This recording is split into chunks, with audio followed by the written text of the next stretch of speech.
give me a minute. Yeah. So this is the plan for the early stage. So FLN by grade 3. So that is why they said that, there could be internal assessments over a period of time, but the main learning outcome should be tested when the child is in grade 3. Okay, so that is why in some newspapers and all you must have read, ab jo hai 4 baar board hoga, and there will be a exam in class 3, there will be an exam in class 5, there will be in 8, there are different theories going on. So what is the purpose of this is that we are checking the learning outcomes of a child. We are checking the learning outcomes of a child. So it's not about the child getting 90% or 100% or 30% or 40%. We are checking whether the child has got the basic knowledge of language, of numeracy, whether the child can read, whether the child can write, So all these are things which is emphasized in the learning outcomes. So going further, if you come to the curriculum, now this is the most important part. The children are also happy, the kids, the parents will also be happy, and teachers also to a certain extent will be happy that the good news is that there will be a reduction in the curriculum. Because right now we are so obsessed with our curriculum. We are in, a race, a rat race that we have to finish, and then there is no time for any discussion in the class. We are just rushing through the syllabus because we are preparing them for an examination, right? So what are we going to test them? Only on the core essentials. Okay, all the redundant things are going to be removed. Everything that is redundant will be removed. So you will find that there are a lot of topics which are redundant. For example, I can tell you, in our match books, this is so old, these books that have been written are so old. The last books came more than a decade ago. They are obsolete questions. For example, the monthly income of a person is 600 rupees. Now, that is irrelevant. Or a person buys a TV and a VCR for this much. Now, children come and ask me, sir, what is a VCR? They might not even have seen a VCR, right? So, VCR is what? Video cassette recorder. That was used in our childhood. So, students are not aware. So, there are many obsolete things like that. So, many people in many classes are still using logarithms. By using log books in physics, chemistry, and maths, they're using logarithms. Now, who uses a logarithm in real life? When we have access to calculators, when we have access to computers, who uses logs? So these are certain things which will be removed. The core essentials are going to be tested. That means, is the child able to calculate? Is the child able to absorb? Is the child able to apply what is being learned? So that is the most important part of the curriculum, that it's going to test your core competencies. It's going to promote critical thinking. Okay. Now, what is the meaning of critical thinking? That is the spirit of inquiry and discovery. You know that apple fell on the head of Newton and he discovered the laws. Okay. Now, how many times does it happen that something happens in our life and we are pondering over it? Okay, that's because we don't have time. Our students don't have time because they are mechanical. We are going from one stage to the other, automatic mode. No time to think whatsoever about the processes which are going around. So have you ever wondered that why does a fan always move in the anti-clockwise direction? Okay, why not in the clockwise direction? So why does certain things happen in a certain way? So these are many questions which are, when you are small kids, there are lots and hundreds of questions. Why is the sky blue? Why is the water like this? Why is this soft? And as they grow up, as adults, we will say, Chupro, there is no answer because we don't have time to answer. So this is a good thing that they're going to promote critical thinking. The child is able to think and we will facilitate them to give the answers. Then we have the concept of interactive classes. Interactive classes, this is very important. Now, the interactive classes are normally in today's times considered noisy classes. Am I right? Interactive classes are considered as noisy classes. The moment you interact with kids, they will make noise. And then the principal comes on the rounds and saying that your class is making noise. So right now, who is considered a good teacher? When there is, absolute pin drop silence, then you are considered an excellent teacher because, either the children are afraid of you or your lessons are, extremely good. But at the same time, interaction is very important, because it's not possible that the child has no questions. Probably you are not encouraging questions. So a classroom which is interactive will have more learning happening. I hope everybody agrees with that. Of course, there will be a certain disturbance in that, but these are the risks of taking in an interactive class. So interactive classes are very important. So all this is going to. So I am reading in the chat. When will this be enforced from? It is going to be introduced from 2021 next year for class 9 onwards. If you're teaching the senior classes, and for class 1 also from 2021. I'll be explaining you the timeline. I will be coming to that shortly. Okay. So I'm just following the chats in every 5 minutes. So in case you are having anything, then I can just see the chat and also answer side by side. Okay, so we are going to have interactive classes. So interactive classes are very important, because that is what the essence of teaching is all about. Then we come to experiential learning. Now in this experiential learning, we have to give collaborative and exploratory activities. Collaborative and exploratory activities. Now, what is the meaning of this? Now, see, everybody is able to do a project. How? They will do a Google search, they will get the material from here and there, submit a beautiful project. It could be bought, it could be done by the parents or by the elder brothers or sisters. So if we have no guarantee that the student has actually done this or not, we have no guarantee. So when you are working in collaboration, collaborative work is very important in today's circumstances. They say no man is an island. You cannot be working alone in any circumstances. You need support of different people to survive in society. So even if you are the best of the best, you will require support from n number of people, so that your classes are good, right? So it's no point saying that I am not bothered about anything, I will do my work and I will go home. Collaborative learning is very important, because ultimately these kids have to work in a society where they're not going to work individually. Either they'll be managing hundreds of people, or they will be working along with hundreds of people. So it's important that you mix up with people. Collaboration is important, because some people are extremely good, but they are a social recluse. And if you see, they are media shy.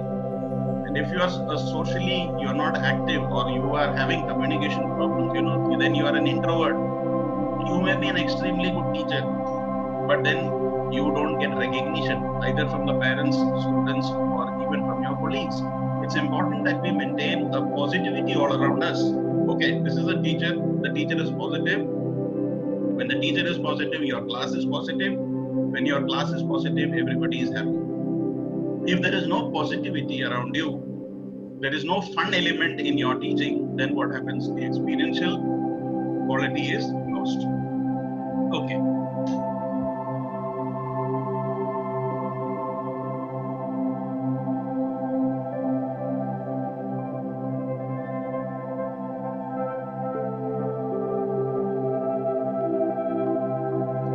Okay, so we go to the next part, that is focus on LOs. Now, what is LOs? You must have heard this hundreds of times. Focus on LOs. LO is the learning outcomes. So every stage we are going to have a learning outcome, and see this word, no SILOS, silos among subjects. That means there will be no separation in learning outcome among subjects. There will be no silos. Okay, these are new terminologies, the short form which they will use, but this ultimately means there will be no separation in learning outcomes among the subjects. So a good artist, a good musician will have the same kind of recognition, the same kind of credit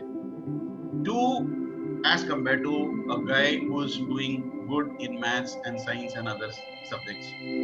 Of course, technology is going to play a very major role. So if you are having any problem in using technology, this is the time for you to learn and get updated, because there is no living without technology. Especially most of you are already doing this during these COVID times. I think this is here to stay.